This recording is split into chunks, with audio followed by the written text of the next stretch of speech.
আজকে আমি দেখাবো মালদ্বীপের কিছু সৌন্দর্য জিনিস। এই যে দেখেন বিল্ডিংগুলা, আর এই যে দেখেন এই সাফারি বোট।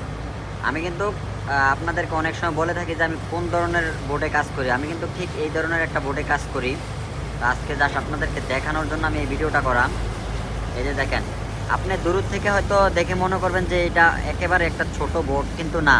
আপনি যতক্ষণ কাছে না আসবেন ততক্ষণ কিন্তু আপনি বুঝতে পারবেন না যে এটা কত পরিমাণের বড় হইতে পারে। এটার ভিতরে কিন্তু ইউরোপের গেস্ট ট্যুরিস্ট প্রত্যেক সপ্তাহে আসে। আর এটার ভিতরে এক্সপ্রেস হলো আপনার প্রায় 30-40 জনের মতন গেস্ট থাকতে পারে। তার ভিতরে আপনার এক্সট্রা কিন্তু থাকতে পারবে স্টাফের জন্য কিন্তু আলাদা সব কিছু করা আছে। আলাদা রুম টুম সব কিছু, তারপরে গেস্টের রুম আলাদা, সব কিছু কিন্তু আলাদা। সব কিছু মিলেই কিন্তু রিপন ভাইয়ের ওয়াও বিষয় আছে। তো কেমন লাগে আমার ভিডিও অবশ্যই সবাই কমেন্ট করবেন। আর এই ভিডিওটা আপনাদের কাছে কেমন লাগছে মন্তব্য করবেন। সবাই ভালো থাকবেন, সুস্থ থাকবেন। আল্লাহ হাফেজ।